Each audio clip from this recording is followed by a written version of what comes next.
Queridas irmãs, queridos irmãos, que a luz de Jesus envolva todos os seus corações em muita paz, em muito amor e muito carinho. Estamos aqui mais uma vez para o quadro Momento do Evangelho no canal do Lar Ismael no YouTube. Vamos dar sequência ao estudo do capítulo 4. Ninguém pode ver o reino de Deus se não nascer de novo. No item 5, 6, 7, 8 e 9. E diz o Evangelho: Ora, havia um homem entre os fariseus chamado Nicodemos, senador dos judeus, que foi à noite encontrar Jesus e lhe disse: Mestre, sabemos que viestes da parte de Deus para nos instruir como um doutor, porque ninguém poderia fazer os milagres que fazeis se Deus não estivesse com ele. Jesus lhe respondeu: em verdade vos digo, ninguém pode ver o reino de Deus se não nascer de novo.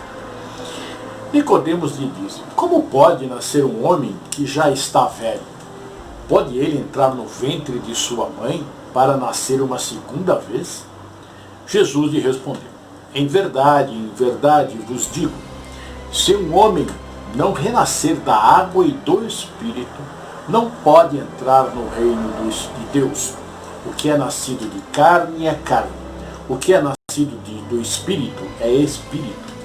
Não vos espanteis do que eu vos disse, que é preciso que nasçais de novo. O Espírito sopra onde quer, e ouvis sua voz. Mas não sabeis de onde ele vem e para onde ele vai. Ocorre o mesmo com todo homem que é nascido do Espírito. Nicodemos lhe respondeu: como isso pode se dar? Jesus lhe disse: que sois mestre em Israel e ignorais essas coisas?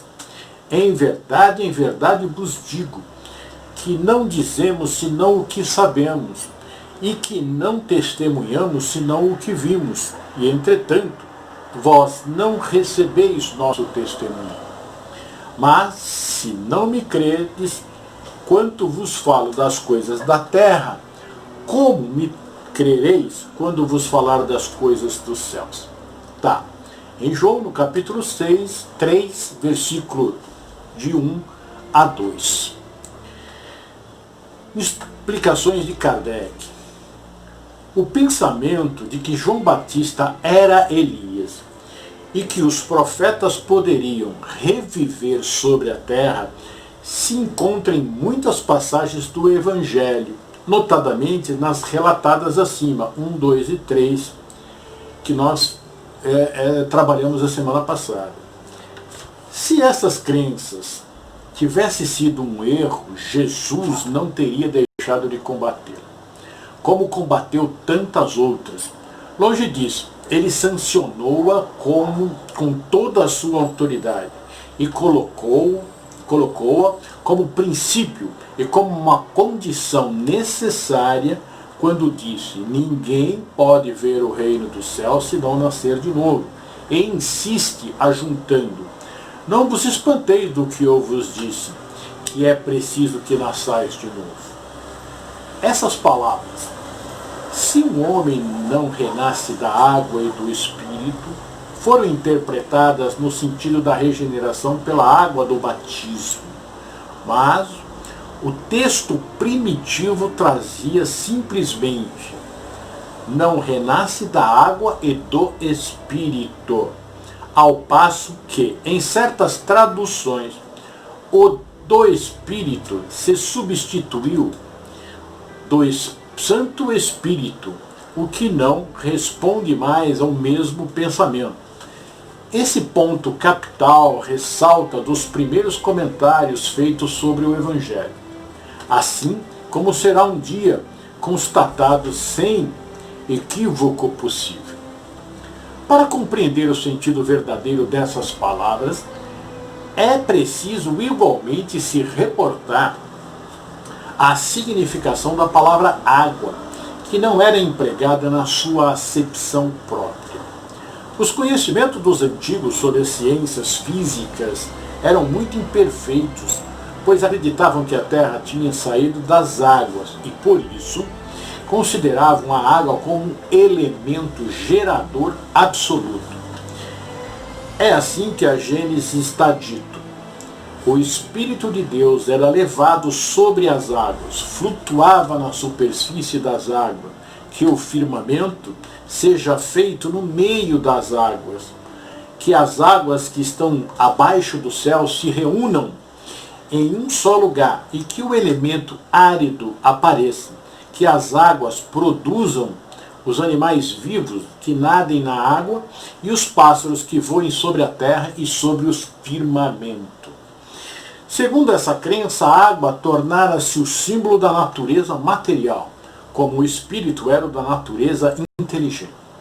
Essas palavras, se o homem não renasce da água e do espírito, ou em água e em espírito, significa, pois, se o homem não nasce com seu corpo e sua alma, significam, pois, se o homem não renasce com seu corpo e sua alma. Neste sentido é que foram compreendidos no princípio. Essa interpretação, aliás, está justificada por essas outras palavras. O que é nascido de carne é carne. O que é nascido do Espírito é Espírito. Jesus faz aqui uma distinção positiva entre o Espírito e o corpo. O que é nascido de carne é carne. Carne indica claramente que só o corpo procede do corpo e que o Espírito é independente do corpo. O Espírito sopra onde quer. Ouvi sua voz, mas não sabeis nem de onde ele vem, nem para onde ele vai. Pode-se entender como o Espírito de Deus, que dá a vida a quem ele quer, ou a alma do homem. Nesta última acepção, vós não sabeis de onde ele vem, nem para onde ele vai. Significa que não se conhece o que ele foi, nem o que o Espírito será. O Espírito ou alma, se o Espírito ou alma fosse criado ao mesmo tempo que o corpo, saber-se-ia de onde veio, uma vez que se conheceria seu começo. Como quer que seja, essa passagem é a consagração do princípio da pré-existência da alma e, por conseguinte, da pluralidade das existências. Vamos ver então nesta linda passagem, muito importante para todos nós. Primeiro vamos saber quem é Nicodemos. Nicodemos pertencia à casta dos fariseus, ordem religiosa e política caracterizada pela intolerância, pelo apego às leis mosaicas e pela manifestação do culto externo. Quando se fala apego às leis mosaicas, se quer dizer que interpretavam ao pé da letra e, além disso, como nós vamos ver mais para frente, era tudo muito exteriorizado. Nós costumávamos, naquela época, a valorizarmos o culto externo, ou seja, não íamos a fundo, não observávamos o mandamento, mas sim os paramentos, nós lavávamos as mãos para comer, nós rezávamos no meio da rua, falando alto, nós tínhamos esse culto externo. E Nicodemos, apesar de ser chamado príncipe dos judeus, por ser alguém bem situado no campo social, politicamente influente, membro do Sinédrio, Nicodemo percebia que algo profundo e verdadeiro lhe faltava. Quem diz isso é Caibar Schultz, no livro Parábolas e Ensinos de Jesus. Aí ele diz mais uma coisa aqui. Vemos nessa passagem do Evangelho uma pessoa que, por contingências reencarnatórias, estava presa às tradições religiosas vigentes, mas que procura superar as barreiras das convenções e procura o Mestre, ainda que tarde da noite. Nicodemos era, pois, um homem bom, e por esse motivo desejava imensamente encontrar-se com Jesus para conversar com o mestre sobre o assunto religioso, porque tivera notícia das pregações do Nazareno e das curas que ele fazia.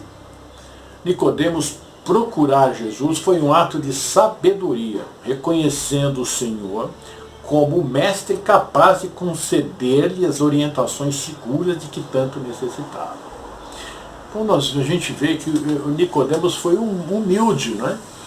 Ele tocou o coração dele aquilo que Jesus falava e ele acabou ouvindo de outros. E ele, tomando conhecimento das maravilhas que Jesus fazia, ele se interessou. E ele vai então conversar com Jesus para entender um pouco mais sobre a lei, né? a lei de Deus. E ele era mestre, mas ele precisava compreender melhor. Ele sabia que a forma como estava sendo interpretada, faltava-lhe alguma coisa. É quando nós não sabemos de alguma coisa, realmente isso nos incomoda bastante. Né?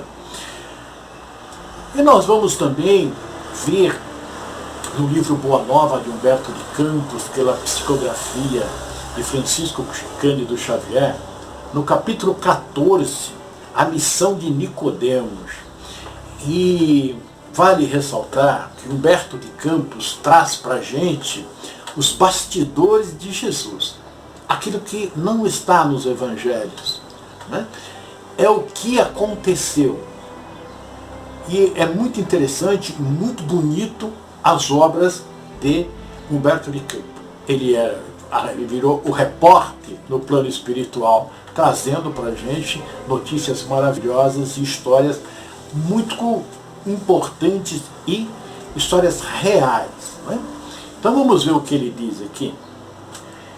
Em face dos novos ensinamentos de Jesus, todos os fariseus do templo se tomavam de inexcedíveis cuidados pelo seu extremado apego aos textos antigos.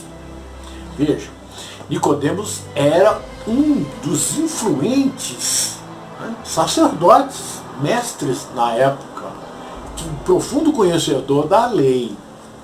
Mas como Jesus falava sobre o perdão e o amor, e a lei mosaica, eles colocaram dentro da lei mosaica a lei civil, olho por olho e dente por dente, porque esta lei não está nos 10 mandamentos recebidos por Moisés no Monte Sinai. Né? Essa é uma lei que foi concebida pelos judeus. Moisés foi trabalhando as leis, mas muita coisa foi enxertada dentro do seu Código Civil. E aí, ele continua. O mestre, porém, nunca perdeu o ensejo de esclarecer as situações mais difíceis com a luz da verdade que a sua palavra divina trazia ao pensamento do mundo. Mormente em Jerusalém, que com o seu cosmopolitismo, sua grandeza, né, era um expressivo retrato do mundo, as ideias do Senhor acendiam as mais apaixonadas discussões. Imagine que vivendo num local onde esses espíritos que ali estavam, eles estavam aprendendo através da lei mosaica, que era uma lei dura, que ela trabalhava muito mais o exterior, nós mostrarmos que somos isso, que somos aquilo, né, que cumprimos a lei, né? Mas na verdade nós não cumpríamos a lei tanto assim, né? E muito menos os sacerdotes.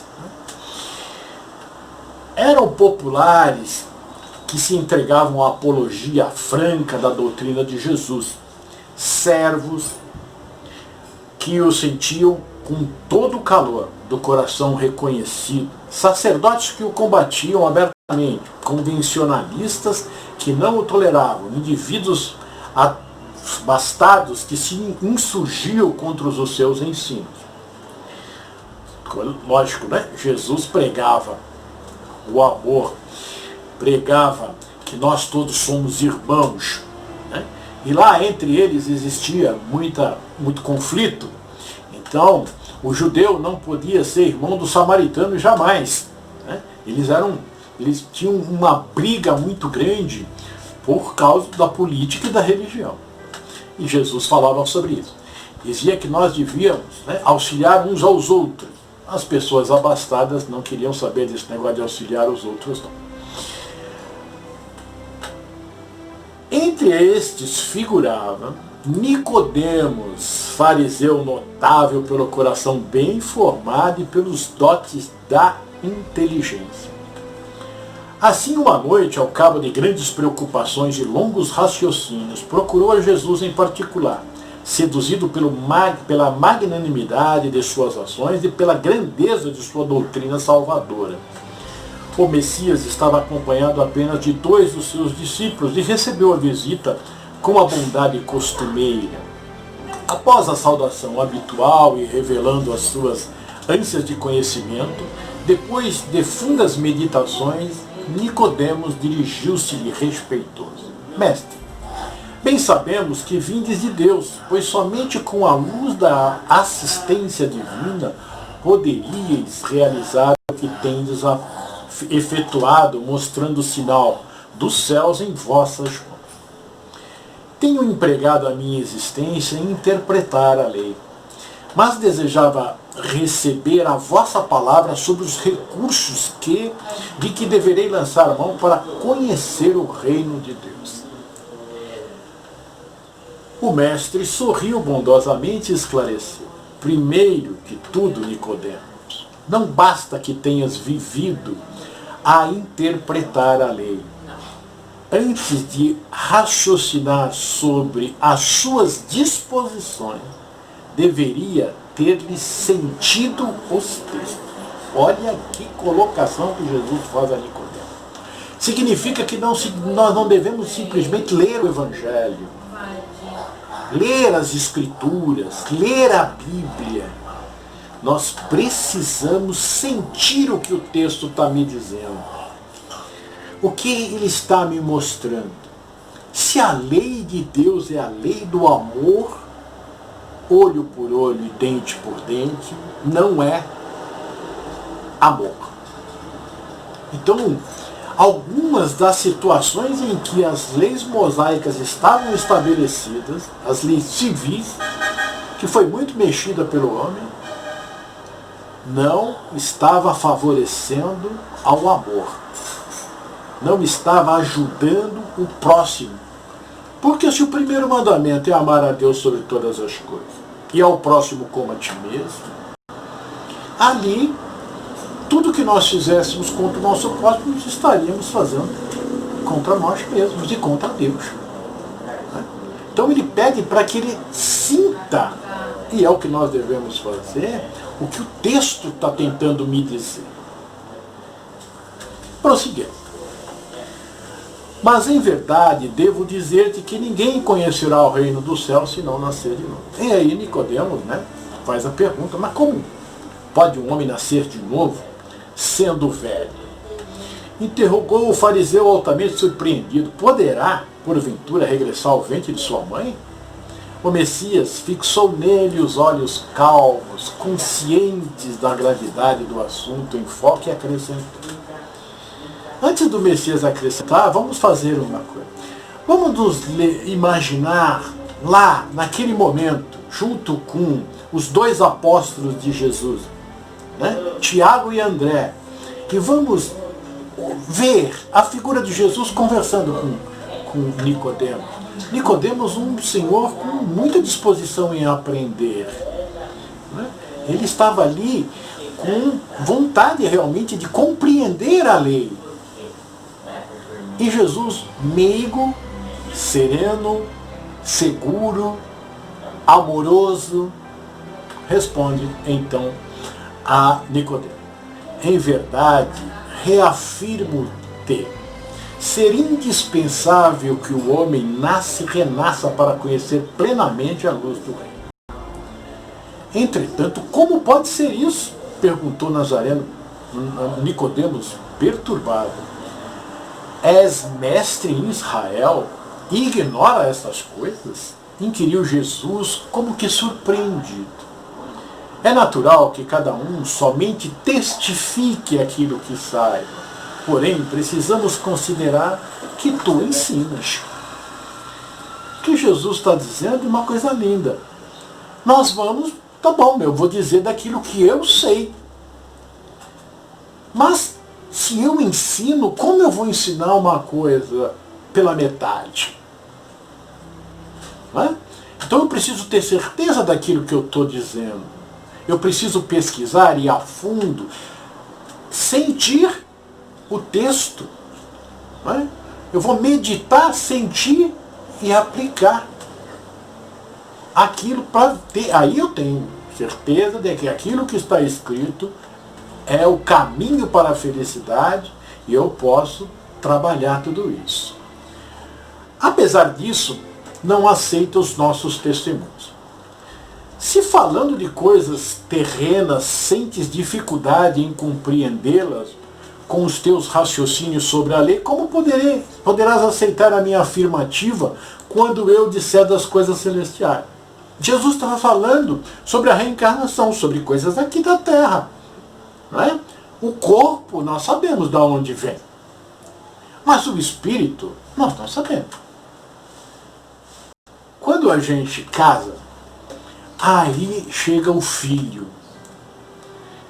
Quem é esse ser? De onde vem? Eu não sei. O corpo eu sei. Foi formado no ventre da mulher. Mas e o espírito que o anima? Quem é ele? Veio da onde? O que ele vai fazer aqui? Para onde vai depois daqui? Então por isso que Jesus disse, o espírito sopra aonde quer. Esse é o Espírito de Deus. Né? Mas siga. Então se ele pergunta assim, e aí se eu for falar das coisas do céu, aí vai ficar mais complicado ainda. Né? Extremamente confundido, retirou-se o fariseu, ficando André e Tiago empenhados em obter do Messias o necessário esclarecimento acerca da nova lição. Jerusalém quase dormia sob o véu espesso da noite alta, silêncio profundo se fizera sobre a cidade. Jesus, no entanto, e aqueles dois discípulos continuavam presos à conversação particular que haviam entabulado. Desejavam eles ardentemente penetrar o sentido oculto das palavras do Mestre. Como seria possível aquele renascimento? Não obstante os seus conhecimentos, também partilhavam da perplexidade que levara Nicodemos a se retirar fundamente surpreendido. Por que tamanha admiração em face dessas verdades? Perguntou-lhe Jesus bondosamente. Ora, se Nicodemos tinha dificuldade, que era o doutor da lei, em compreender o processo da reencarnação, que nós já dissemos no primeiro estudo sobre reencarnação e ressurreição, que este é a continuação, que devíamos buscar nos missionários da luz, né, a reencarnação de Subsegismundo e ir um capítulo antes para entender. Imagina os discípulos que não tinham esse conhecimento da lei que tinha Nicodemos. Né? E Jesus diz a eles assim, as árvores não renascem depois de podadas? Com respeito aos homens, o processo é diferente, mas o espírito de renovação é sempre o mesmo. Nós vamos renascer para podermos refazer o que nós não fizemos e fazer mais coisas, para progredirmos, sempre em busca do amor, sempre em busca da felicidade, criando dentro desse renascimento, né, aprendendo através das leis divinas e das leis humanas o processo da evolução. Pelas leis divinas nós vamos elevar-nos moralmente. Pelos processos materiais humanos nós vamos elevar-nos de forma intelectual. Mas nós precisamos subir com essas duas asas. Muito bem, ele diz assim, o corpo é uma veste, o homem é seu dono. Toda roupagem material acaba rota, porém o homem que é filho de Deus, encontra sempre em seu amor os elementos necessários à mudança do vestuário. A morte do corpo é essa mudança indispensável, porque a alma caminhará sempre através de outras experiências até que consiga a imprescindível provisão de luz para a estrada definitiva do reino de Deus, com toda a perfeição conquistada ao longo dos rudes caminhos. André sentiu que uma nova compreensão lhe felicitava o espírito simples e perguntou: Mestre, já que o corpo é como uma roupa material das almas, por que não somos todos iguais no mundo? Olha que coisa mais interessante, né? Vejo belos jovens junto de aleijados e paralíticos. Vejo belos jovens junto de aleijados e paralíticos. Acaso não tenho ensinado, disse Jesus, que tem de chorar todo aquele que se transforma em instrumento de escândalo? Cada alma conduz consigo mesma o inferno ou o céu que edificou no âmago da sua consciência. Então nós vemos aqui que cada um de nós constrói o céu ou o inferno dentro de nós mesmos. Não existe determinismo, não. Nós é quem criamos as nossas dificuldades durante os processos que estamos encarnado e reencarnamos para que esses processos possam ser acertados. A lei de Deus que nós infringimos, nós possamos, fazer com que acertemos e aprendamos outras coisas. Esse é o nosso processo. Seria justo... Não, deixa eu ver aqui que eu me perdi aqui. Seria justo conceder-se uma segunda veste mais perfeita e mais bela ao espírito rebelde que estragou a primeira? Olha que pergunta maravilhosa que Jesus faz a André e Felipe. E ele diz assim: que diríamos da sabedoria do nosso Pai se facilitasse as possibilidades mais preciosas aos que a utilizaram na véspera para o roubo, o assassínio, a destruição? Os que abusaram da túnica da riqueza vestirão depois as dos escravos mais humildes. Com as mãos que feriram podem vir a ser cortadas. Como as mãos que feriram pode vir a ser cortada. A gente vê aqui a lei de causa. Senhor, compreendo agora os mecanismos do resgate, murmurou Tiago, externando a alegria do seu entendimento.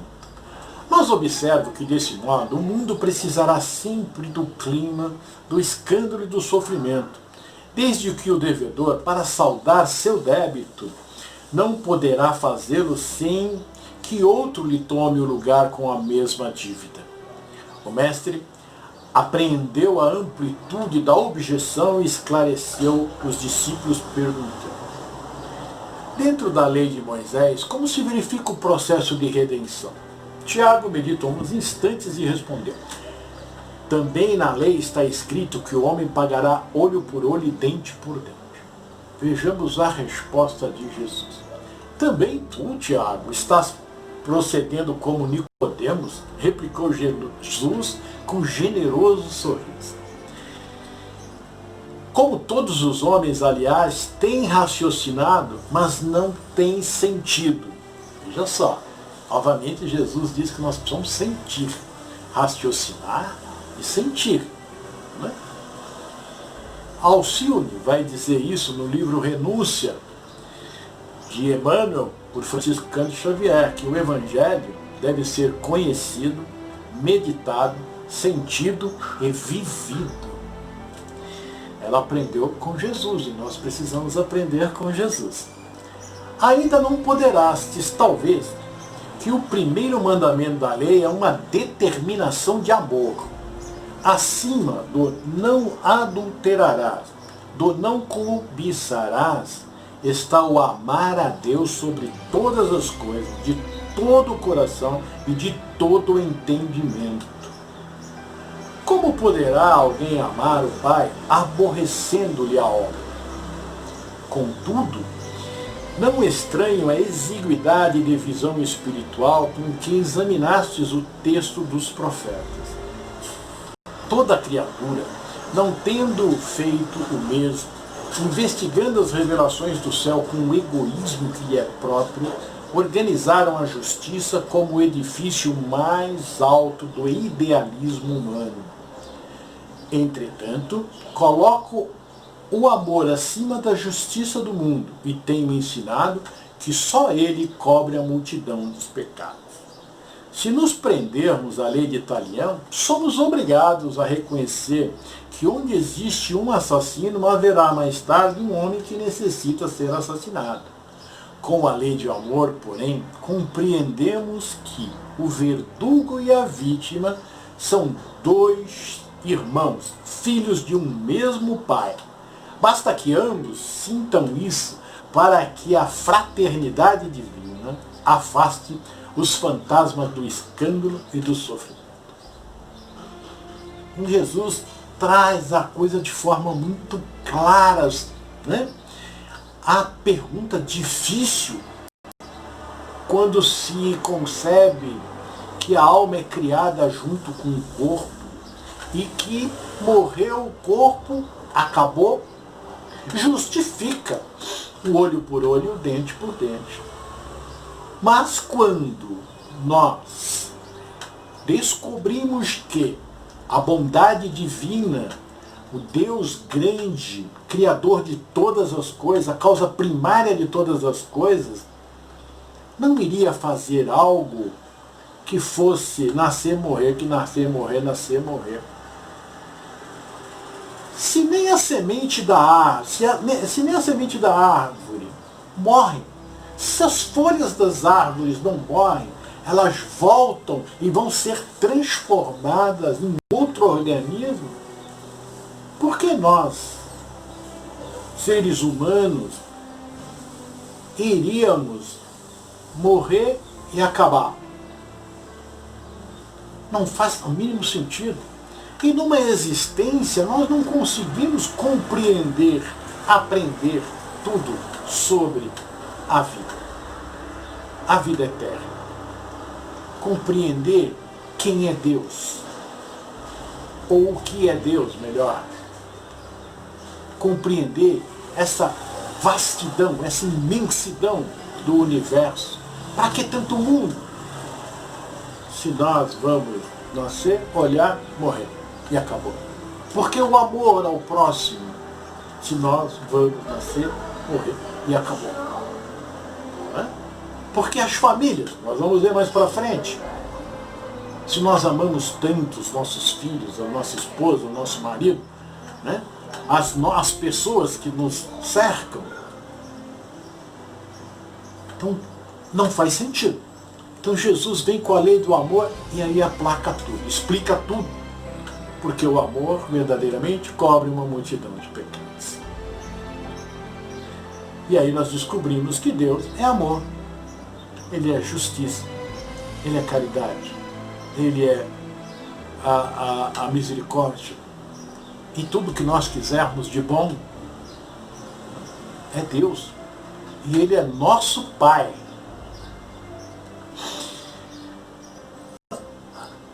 Ante as elucidações do Mestre, os dois discípulos estavam maravilhados. Eu também estou, né? Aquela lição profunda esclarecia-os para si. Tiago, então, aproximou-se e sugeriu a Jesus que proclamasse aquelas verdades novas na pregação do dia seguinte. Olha que interessante, né? Como nós somos ingênuos, né? Ainda. Né? Tudo que nos é dado de acordo com as nossas condições de entendimento, para que nós não sejamos violentados nos nossos raciocínios. Né? Então Jesus diz assim, o mestre dirigiu-lhe um olhar de admiração e interrogou. Será que não compreendestes? Não era fácil, né? Pois se um doutor da lei saiu daqui sem que eu lhe pudesse explicar toda a verdade, como queres que proceda de modo contrário para com a compreensão simplista do espírito popular? Alguém constrói uma casa iniciando pelo teto o trabalho? Além disso, mandarei mais tarde o Consolador, a fim de esclarecer e dilatar os meus ensinamentos. Eminentemente impressionados, André e Tiago calaram as derradeiras interrogações. Aquela palestra particular entre o Senhor e os discípulos permaneceria guardada na sombra leve da noite em Jerusalém. Mas a lição a Nicodemos estava dada. A lei da reencarnação estava proclamada para sempre no Evangelho do Reino. Meus queridos irmãos, procuremos então estudar o nosso Evangelho nesse sentido, de conhecer. Vamos fazer assim, olharmos para que, como se Jesus estivesse a nos explicar, com amor, com carinho, com uma profunda atenção em nós, que é assim que Ele está. Acreditemos, Jesus está ao nosso lado, nos orientando, buscando nos conduzir pelo caminho que nós possamos descobrir essas verdades que são a claridade que nos conduzirá ao caminho da ascensão para chegarmos até Ele. Esses amigos espirituais que nos acompanham, nosso anjo guardião, que toda religião fala do anjo guardião. Então nós devemos apelar a eles e lermos.